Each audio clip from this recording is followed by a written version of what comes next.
Journal and Financial Times have reported it as well. But the Trump administration is hoping that Americans are so ignorant that they actually believe the investigator was fired by Joe Biden because he was looking into a company that Biden's son was attached to.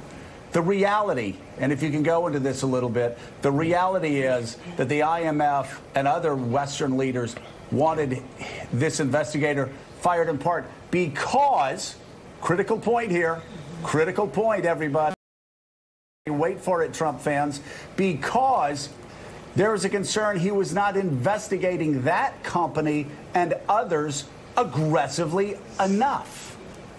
Yeah, that's absolutely right. The prosecutor in question, Viktor Shokin, was notorious for doing investigations on all kinds of people around Ukraine, then going to them and saying, look at this stuff I've got on you. What would you like me to do about it? And benefiting in kind when he didn't go ahead with prosecution. So it wasn't just Vice President Biden acting on Obama's instructions, asking for him to be removed as a precondition for further IMF and international assistance to Ukraine. It was all the European leaders. It was Angela Merkel. It was then Theresa May. It was the European Union. This was not something Biden dreamt up on his own. It was a very, very necessary step to give money. If there's a leaking bucket, you want to mend that bucket before you put more water into it. And Viktor Shokin was the leak. So, and this is just want to point out one of the results of Trump's war on the media, calling it fake news and denigrating the value of the truth. You're going to have people now who think the wall has been built and Mexico's paying for it and are going to think there was something nefarious going on when there wasn't. I mean, this attack on the media is serious, and here's why. We're going to see it in real time. We want to play for you the reporting and analysis on this story by Fox News senior judicial analyst Andrew Napolitano and Fox News host. He's been a straight shooter. He has. And in this case, he says it will hurt Joe Biden as well politically. So he says to both. And then Shep Smith is following. Take a look.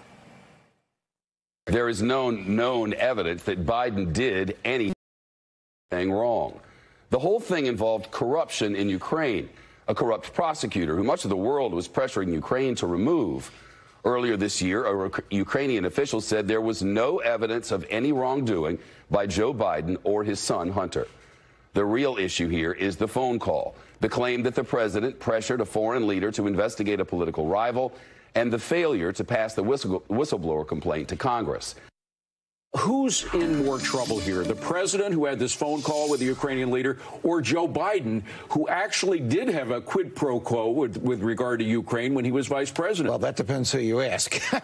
Well, I'm asking the judge. I think the president, I think this is the most serious charge against the president, far more serious than what Bob Mueller dug or dragged up against him. If there was a quid pro quo, it does appear as though $250 million in defensive weaponry was held back for a period of time while these 8 conversations were going on between the president. Even though there was nothing said, according to the Wall Street Journal, that was quoting a couple of sources they have that were apparently privy to this phone conversation. They said there was no specific quid pro quo. So if you are the president of the United States and you are making a conversation that you know your intelligence community is listening to, of course you're not going to articulate a quid pro quo. You'll just make the quid pro quo happen.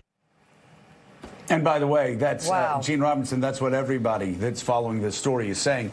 He would never say on the phone call that there was a quid pro quo. Yeah, but right. we have facts in front of us.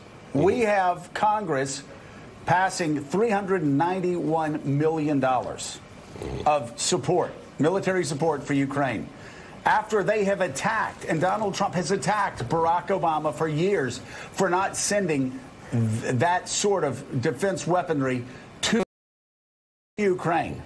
And then Donald Trump decides in the middle of July suddenly to tell Mick Mulvaney, hey, kill that. We're not going to send it over to him. If anybody asks, just say it's interagency mumbo jumbo. Then suddenly he talks 8 times to the president of Ukraine. 8 times saying you need to work with my personal lawyer. They have a good conversation. He apparently gets reassurances. And then what happens? The $391 million is released.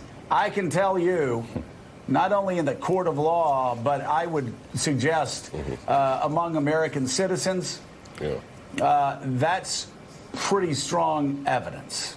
Yeah, you would love this case if you were a prosecutor, wouldn't you? Yes, I would. You know, and the question of whether or not there is an explicit proffer of a quid pro quo in the phone call is irrelevant. This is the kind of thing that prosecutors overhear on wiretaps of organized crime figures all the time. You know, you got a nice little eastern half of your country there. It'd be shame if anything happened to it, and you didn't get your military aid.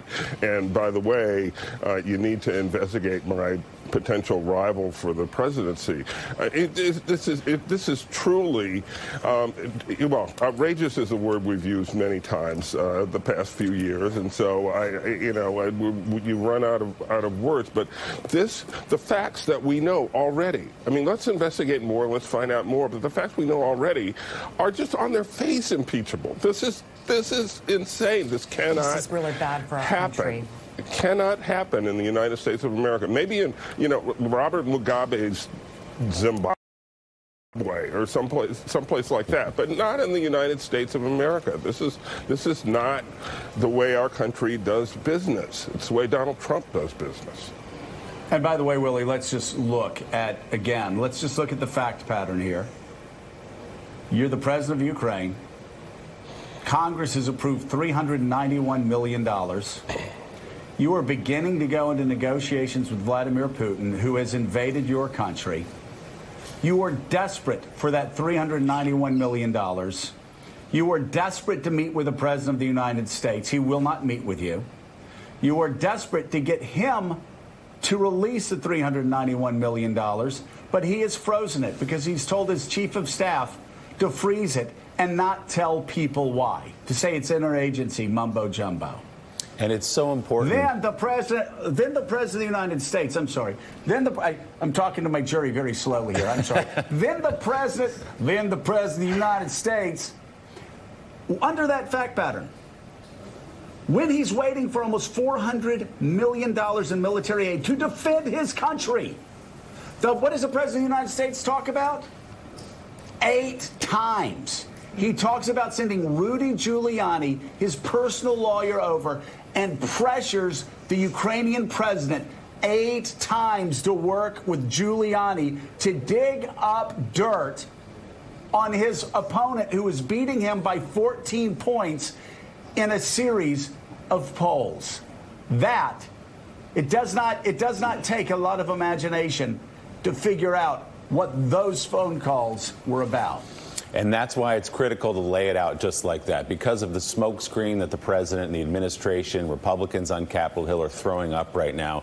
Just use common sense. Does it seem logical to you? Does it add up, as you watched this morning, that the president of the United States was sitting in his office watching cable news and suddenly thought to himself, boy, I am deeply concerned about corruption in Ukraine. I'm so concerned about corruption in the Ukrainian government, I'm going to have my deputy chief of staff withhold almost $400 million until we can sort out corruption in Ukraine. Does that add up to you? Crazy. Do you think Donald Trump is so deeply concerned about that issue? He thought it through that carefully. And by the way, Joe, to your point, he said he talked about Joe Biden on the phone, so we already know that. So put all those pieces together, and you have what Nancy Pelosi has in front of her this morning.